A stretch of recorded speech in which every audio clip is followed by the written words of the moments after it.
Muito boa tarde! Hoje é dia 21 de outubro, hein? Agora são 16 horas mais 9 minutos. Essa é a Rádio Nova 15, a sua Rádio TV. Nós estamos entrando no ar com o programa Trocando Ideias. Eu sou a Mariana Meneghini e nós ficaremos juntos até às 17 horas, tá bom?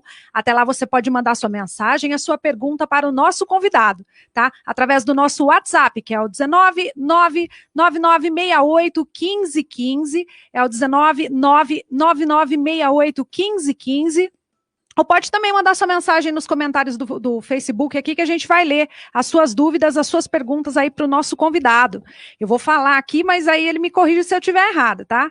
Ele é oncologista clínico, fez doutorado lá na Free University em Amsterdã, trabalha no Centro do Câncer da Santa Casa de Piracicaba, que é o SECAM, e também trabalha no Centro de Oncologia de Campinas, que é o COC, que é de onde ele vai falar comigo. Seja bem-vindo ao programa Trocando Ideias, Dr. Fernando Medina. Uma honra para mim estar aqui hoje conversando com você a respeito desse assunto tão importante que é a prevenção de uma doença que traz tantos problemas para as mulheres no Brasil e no mundo.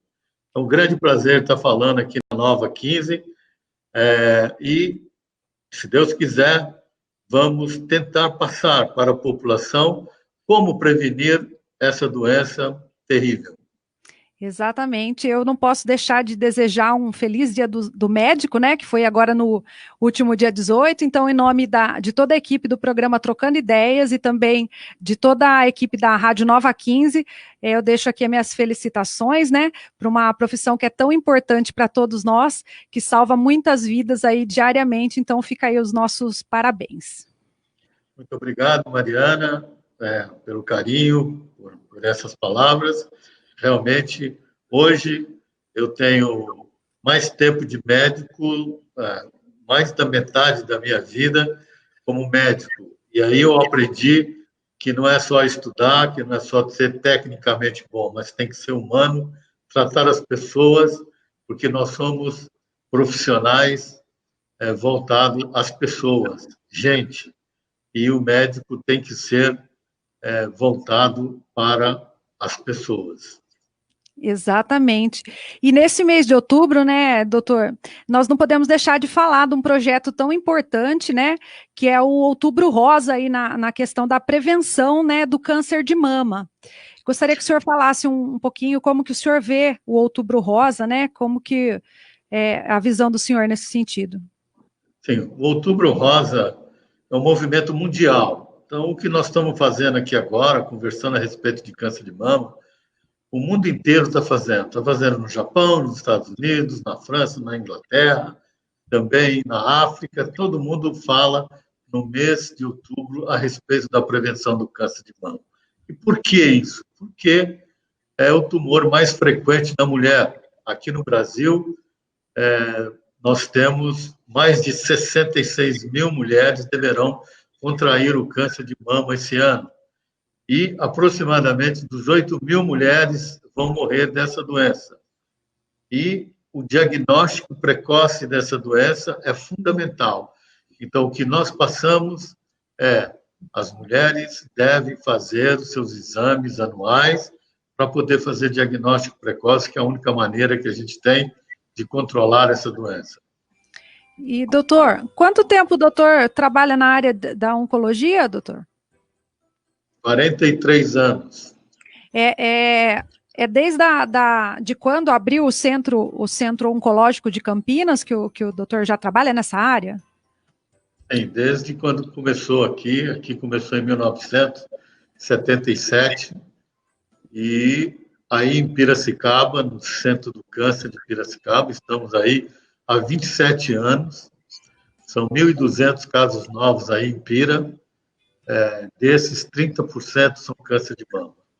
Outubro Rosa, ele iniciou em 1990 com uma corrida em Nova York, onde uma moça que teve a irmã dela morta por câncer de mama, ela fez uma fundação que chamou Susan Komen, e ela idealizou esse lacinho e esse lacinho hoje é um símbolo mundial para a prevenção do câncer de mama.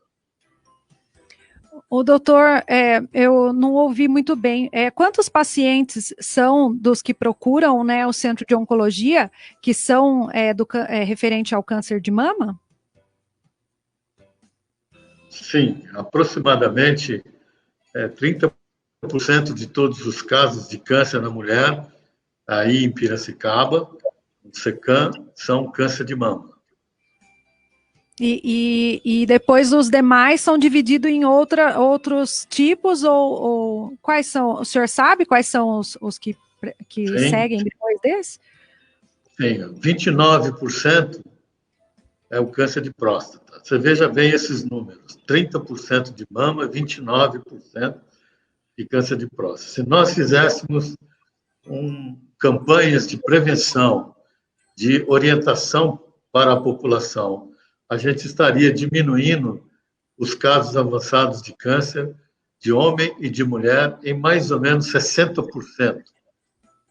Porque os outros 40% são os outros tumores, às vezes, mais difíceis de ser controlado. Entendi. Doutor, é verdade, então, que as pessoas, que a informação que a gente tem de que é possível prevenir o câncer? Realmente é possível? Nós temos dois tipos principais de prevenção. A prevenção primária é aquela prevenção que você deve viver a sua vida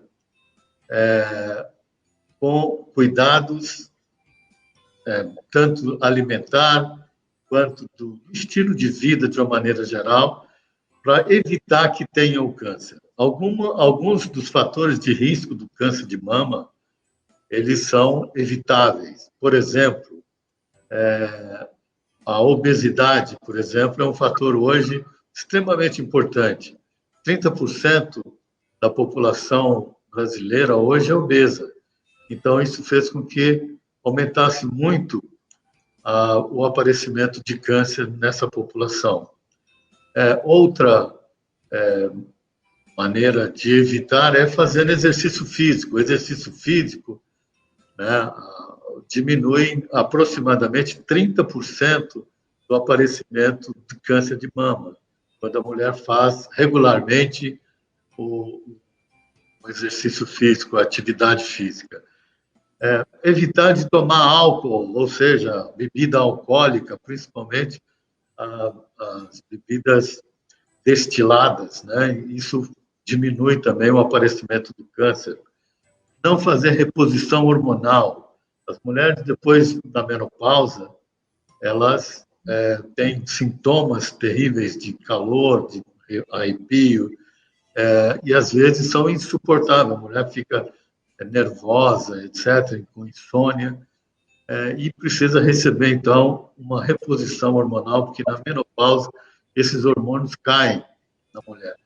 E essa reposição hormonal, quando ela é feita de maneira inadvertida, com hormônios, tanto progesterona mais estrógenos, isso faz com que haja um aparecimento de câncer de mama mais frequente. Então, essas formas, se a gente puder evitar de fazer reposição hormonal, seria também uma coisa boa para diminuir a incidência do câncer de mama. Tem outros fatores de risco que a gente não pode evitar. Por exemplo, a idade. A maioria dos cânceres de mama ocorre depois dos 50 anos de idade, após os 60 anos de idade. Então, esse é um fator que a gente não tem jeito de mudar. Depois que você chegou nos 50, 60, não tem jeito de voltar, né? Ser mulher. Mulher é a grande vítima do câncer de mama. 99% dos casos ocorrem em mulher. 1% apenas ocorre no homem. Lembrar sempre que o homem também tem câncer de mama. Então, esses fatores hormonais, do tipo, aquelas mulheres que não têm filho, têm uma chance maior de desenvolver câncer de mama. Aquelas que têm filho depois dos 30 anos, também, ela tem uma chance maior de desenvolver câncer de mama.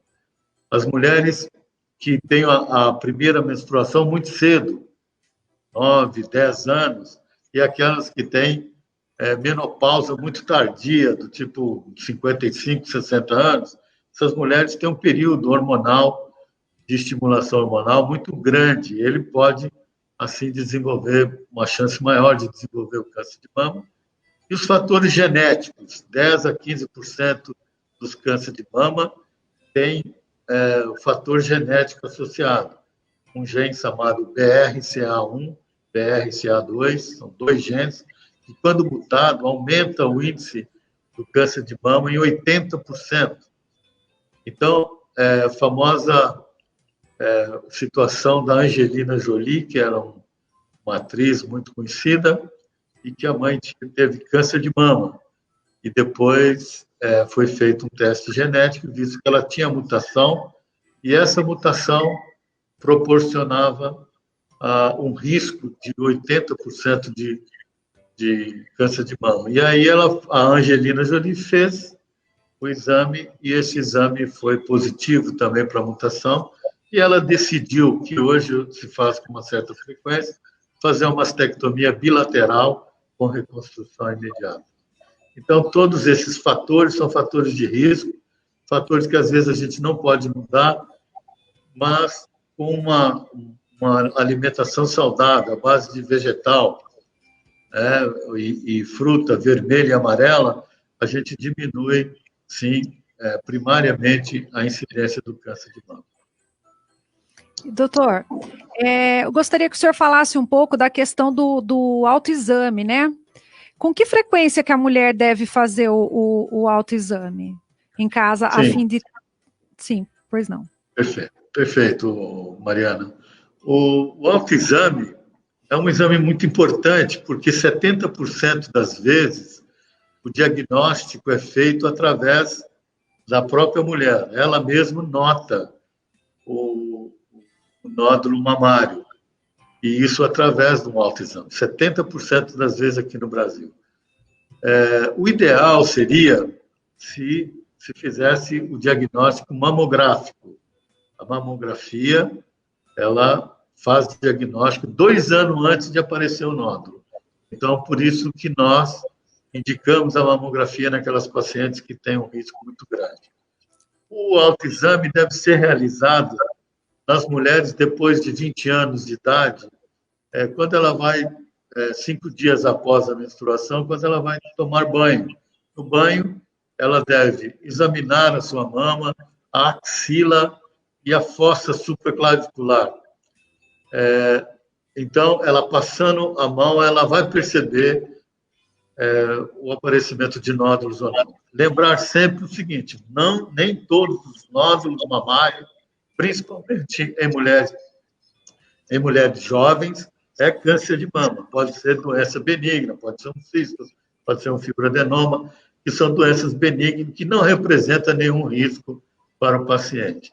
Esse autoexame deve ser realizado todo mês, principalmente nesse período de 5 dias após a menstruação, porque durante a menstruação vai aparecer nódulos que estarão relacionados com os hormônios durante a menstruação, que pode dar uma falsa impressão de que tenha um nódulo maligno.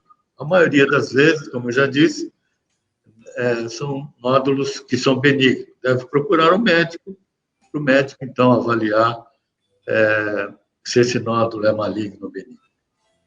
Doutor, nas mulheres acima de 50 anos, o ideal é fazer a mamografia, é isso?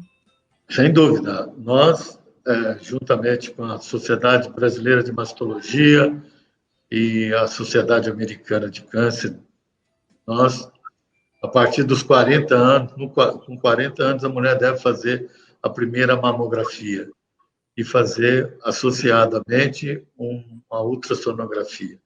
Depois dos 50 anos, é mandatório fazer, porque aumenta muito o risco da mulher desenvolver câncer de mama. E a mamografia, ela é um exame, que é a radiografia da mama, né? É um exame que é um pouco desconfortável, porque são 2 pás assim, que aperta a mama, e isso, às vezes, tem mulheres que têm muita sensibilidade aí na mama. E isso faz com que se bate um raio-x e a gente consegue determinar aparecimento de nódulos, né, diferente do parênquima da mama, e assim, ou calcificações, microcalcificações, que seria o ideal antes de aparecer o nódulo, e essa mamografia, então, vai nos guiar para fazer uma biópsia, e o biópsia seria tirar um pedacinho dessa lesão através de uma agulha, e isso faz o diagnóstico, então, do câncer de mama. Ô, doutor, aí no caso, uma vez por ano, no caso das mulheres acima de 40 e poucos anos aí, é isso? Isso, exatamente. A gente, a partir dos 50 anos, com certeza, todas as mulheres. Aquelas com 40 anos até 50 anos, o seu médico, ele vai determinar o risco que ela tem de desenvolver a doença através da história familiar, da história pregressa. Então, essas mulheres, elas vão fazer mais ou menos mamografia dependendo do seu risco. Doutor, aí supondo que a mulher ela fez aí o autoexame, né? Certinho, depois 5 dias após a menstruação, ela fez o autoexame e ela sentiu que alguma coisa não estava legal. O primeiro médico que ela deve procurar é o mastologista ou é a ginecologista? Ou ginecologista? Sim. No nosso meio, o ginecologista normalmente é o médico da mulher, né? Normalmente, a mulher, quando menstrua pela primeira vez, a mãe leva ela lá no ginecologista para ela aprender alguma coisa sobre os hormônios, etc., sobre as mudanças do corpo dela. Então, o ginecologista sempre é aquele médico muito ligado às mulheres. Mas, no caso específico da doença da mama, o mastologista assume uma importância muito grande, né? Mesmo porque ele vai conduzir o caso até a cirurgia. Então, ou o ginecologista, que está apto também, normalmente ele é treinado para fazer esse exame da mama, ou o mastologista. Certo. E a mulher, ela apresenta algum outro sintoma fora no autoexame? Ela palpando fora o exame o autoexame, ela tem algum outro sintoma? Sim, realmente essa pergunta é muito boa. Na realidade, não é só um nódulo. Tem algumas outras alterações na mama que é muito importante as mulheres terem noção. Por exemplo, conhecer bem a sua mama, porque se ela mudar de forma, o mamilo alterar, sair secreção pelo mamilo, sanguinolenta ou mesmo leitosa, a cor da mama mudar, ficar avermelhada, com aquela consistência de casca de laranja, aumentar de tamanho, isso pode traduzir um tumor extremamente frequente, não frequente, mas muito grave, que é o tumor inflamatório da mama.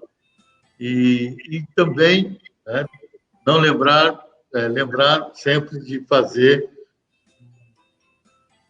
um exame na axila, que é muito importante também, porque aquele é a primeira estação de disseminação da doença. Certo. E quais são as formas de tratamento hoje disponíveis, doutor? Sim, o tratamento tem melhorado muito, Mariana, ao longo desses anos. Muito, muito. A cirurgia tem diminuído de tamanho.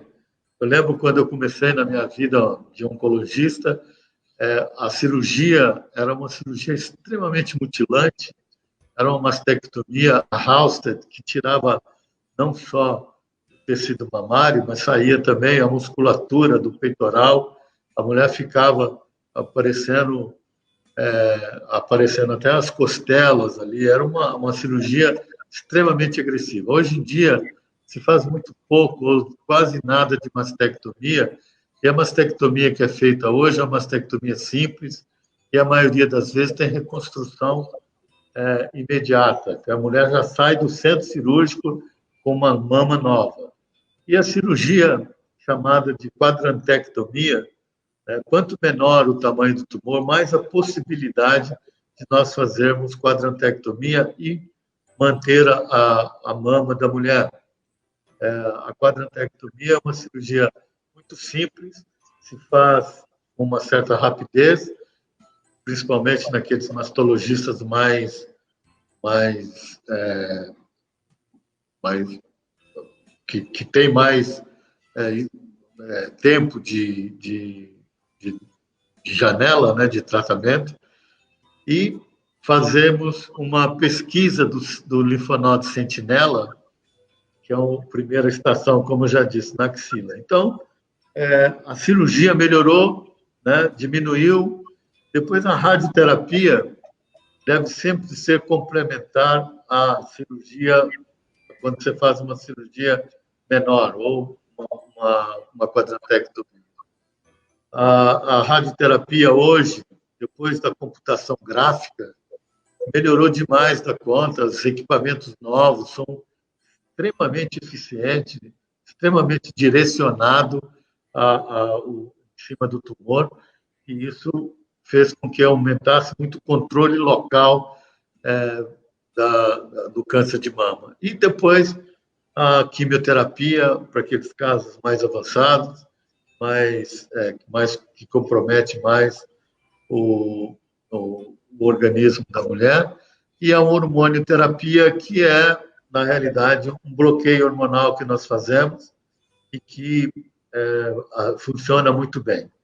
Os grandes problemas do tratamento do câncer de mama ainda os efeitos colaterais da quimioterapia, um pouco da radioterapia, e que nós temos lutado muito por novas drogas, novos medicamentos para evitar esses efeitos colaterais. E os efeitos colaterais ligados à parte psicológica, né, a recuperação física e psicológica dessas mulheres. Nós temos trabalhado muito com os psicólogos na tentativa de evitar o dano maior para essas mulheres. Doutor, eu estudando um pouco, né, para montar a pauta para a gente conversar, eu li muito sobre a questão da família também precisar de um atendimento, né? Eu gostaria que o senhor falasse um pouco disso para nós. Sem dúvida, é fundamental. O câncer de mama não é um câncer só da mulher, né? É um câncer que envolve os familiares, envolve os amigos, na maioria das vezes, e isso compromete muito a família inteira, principalmente aquelas mulheres. Hoje em dia, nós temos um índice de câncer de mama em jovem, né, nas mulheres abaixo de 35 anos, que nós chegamos a 7 a 8% dos casos. Essas mulheres ficam extremamente abatidas, né, do seu ponto de vista psicológico. E muitas vezes a família ajuda muito quando ajuda e prejudica muito quando não ajuda. Infelizmente, a gente tem histórias muito tristes de mulheres que fizeram o tratamento, que foram abandonadas pelos maridos, etc. Isso é muito triste. E nós, cada vez mais, precisamos de amparar essas pessoas. Como eu disse para você no início, nós somos... o médico é um profissional da pessoa, de gente, e a gente tem que trabalhar assim, né? Trabalhar dando esse suporte psicológico. O SECAM e o Centro de Oncologia de Campinas, nós temos um grupo de psicólogos muito bem formados, já antigo nas nossas clínicas, que trabalham dia e noite dando esse apoio psicológico, assim como os nutricionistas também, né? E os assistentes sociais, são pessoas que são fundamentais no serviço de câncer para dar esse apoio para os nossos pacientes, o paciente com câncer. Eu gostaria, inclusive, de mandar um abraço para a Pedrilha e para toda a equipe de psicologia e também a equipe do Centro Oncológico aqui da Santa Casa de Piracicaba, bem como toda a equipe que trabalha junto com o senhor aí no Centro de Oncologia de Campinas, né, o COC, e parabenizá-los mais uma vez pelo trabalho excelente que vocês fazem com as mulheres. É um assunto muito sensível, né, um assunto muito difícil e delicado de até conversar, né, doutor? Porque a gente mexe com o sentimento da mulher, com várias, né, envolve um todo, né, essa questão, né, doutor? Não tenha dúvida, você sabe, Mariana, que esse ano, todo ano nós fazemos uma festa no Outubro Rosa, exatamente para dar voz a essas mulheres. Então, nós temos depoimentos, temos palestras e temos uma série de atividades, né? Uma delas nós fizemos essa semana, que é espetacular, que é a micropigmentação de sobrancelhas e de mamilo. Né? Nós temos uma parceira já há bastante tempo, a Ana Savoy, que é uma artista fantástica e que vem com a equipe dela. E ontem, por exemplo, eles fizeram 20 pacientes aqui fazer, porque uma das coisas bastante que a pessoa perde até um pouco a personalidade é quando você perde a sobrancelha. Parece que não, mas é uma verdade. Então, ela vem e ela é uma artista, ela faz essas sobrancelhas e também mamilos, né, naquelas mulheres que tiveram que fazer a cirurgia e o mamilo teve que sair, ela faz uma tatuagem, que é um espetáculo, fica perfeita a mama da mulher. Então, todas essas coisas a gente procura ao longo desse mês de outubro, né, do Outubro Rosa, trazer mais confiança e mais mostrando, dedicando com amor a essas mulheres que tanto precisam desse apoio psicológico. Exatamente, e muitas mulheres, elas participam de grupo de apoio, né, eu sei, assim, que é de mulheres, né, que participam de grupos em que elas compartilham, né, a dificuldade que é passar por esse processo e também a vitória, né, a conquista de se recuperar e retomar a vida e poder mostrar que é possível seguir uma vida normal após essa doença tão sofrida, né, doutor? Sem dúvida, né? E ela é sofrida por ela, pela paciente, pela família, todos são envolvidos.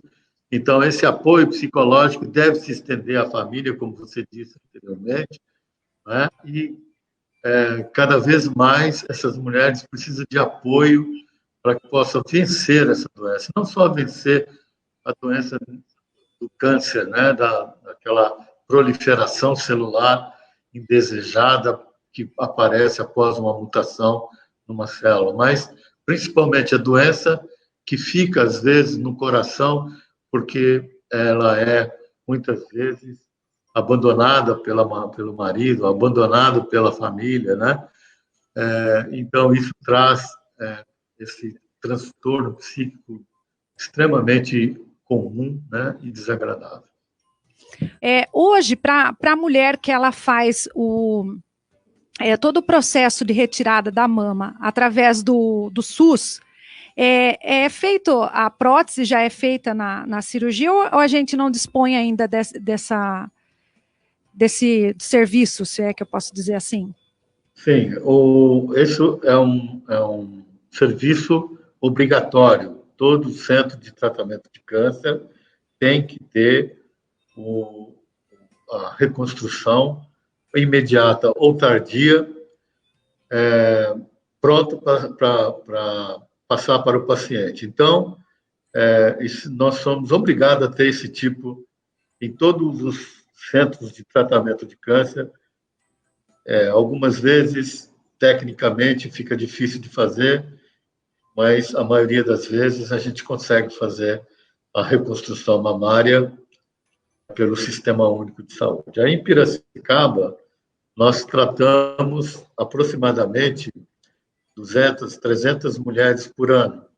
Dessas, 70% fazem tratamento conservador da mama, com ressecção apenas do quadrante. As outras 30%, elas vão para mastectomia. E dessas, pelo menos 15% é feito reconstrução. Então, ainda temos muito que caminhar nessa seara aí. Porém, já ganhamos muito espaço. Eu acredito que mesmo os pacientes de poder aquisitivo baixo pode fazer e deve fazer a reconstrução imediata.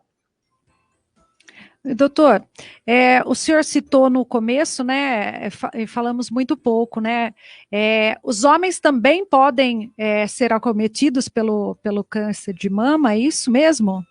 Sim, perfeitamente, 1% das vezes. O grande risco, sem dúvida nenhuma, é da mulher, mas 1% das vezes os homens são acometidos de câncer de mama. Aí na nossa cidade, Piracicaba, nós tivemos, nesse estudo que nós fizemos, menos de 1%. Tivemos 0,6% de todos os casos de câncer de mama era no homem. O câncer de mama no homem, ele é um pouco mais complicado. O homem já é complicado por si só quando fala de ir ao médico, né?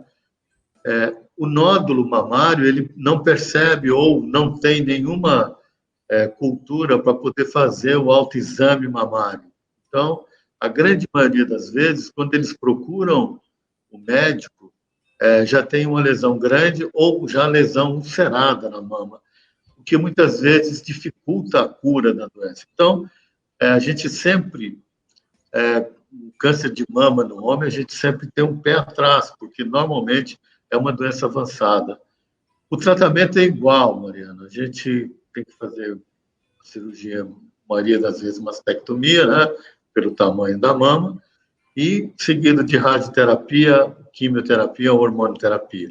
O índice de cura é mais ou menos o mesmo, né? Só para você ter uma ideia, aí na nossa cidade de Piracicaba, nós temos um índice de cura dos pacientes, de uma maneira geral, de mais ou menos 80% das mulheres sobrevivem a 10 anos.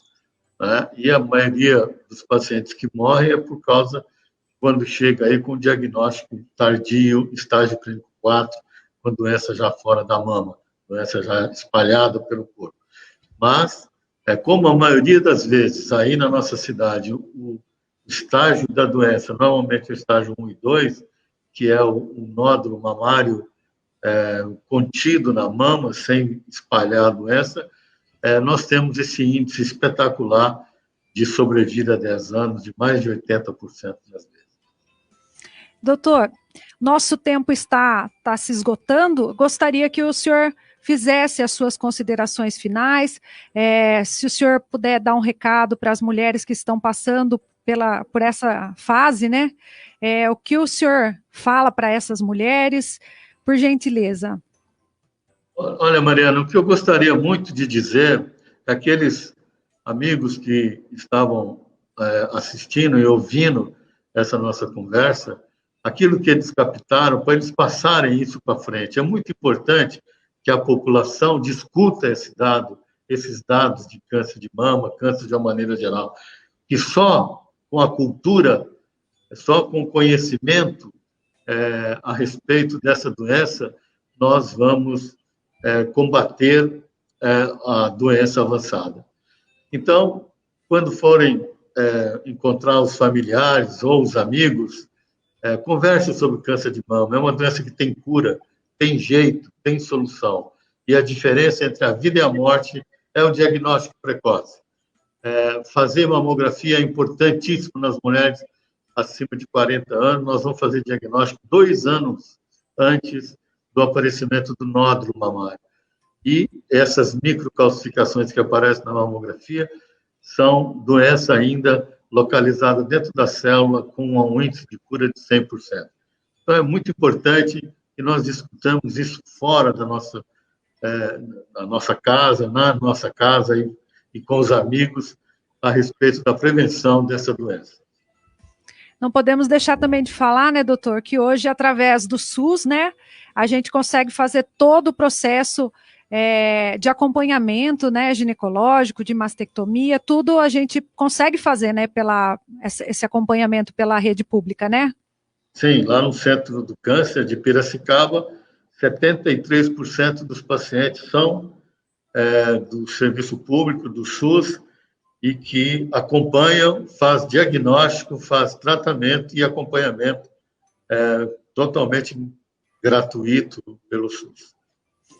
Doutor, gostaria mais uma vez de agradecer a sua presença aqui no nosso programa. Tenho certeza que essa mensagem vai chegar para muitas pessoas, uma vez que a nossa entrevista ela vai ficar salva e mais pessoas vão ter acesso a ela. E com certeza, eu tenho certeza que quem está assistindo vai com certeza repassar alguma coisa que ouviu aqui e que vai ser importante para quem também vai ouvir dessa pessoa, e nós vamos com certeza ser disseminadores da informação, a fim de tentar com que o maior número de mulheres faça a sua prevenção, faça o tratamento, a quem for, né? Então, assim, agradeço muito mesmo a sua participação aqui conosco, viu? Eu que agradeço, Mariana, a você e a todos aí da Nova 15 FM. Foi um prazer muito grande estar aqui falando com você e com os seus ouvintes. Muito obrigado. Eu que agradeço você, nosso web telespectador, você que acompanhou a gente pelo site, que acompanha a gente pelas nossas redes sociais. Muito obrigada pela sua participação. Amanhã não tem programa Trocando Ideias, mas sexta-feira nós estamos de volta aqui e vamos bater um papo super interessante com o convidado, tá bom? Muito obrigada, um super beijo para você e até mais. Fui!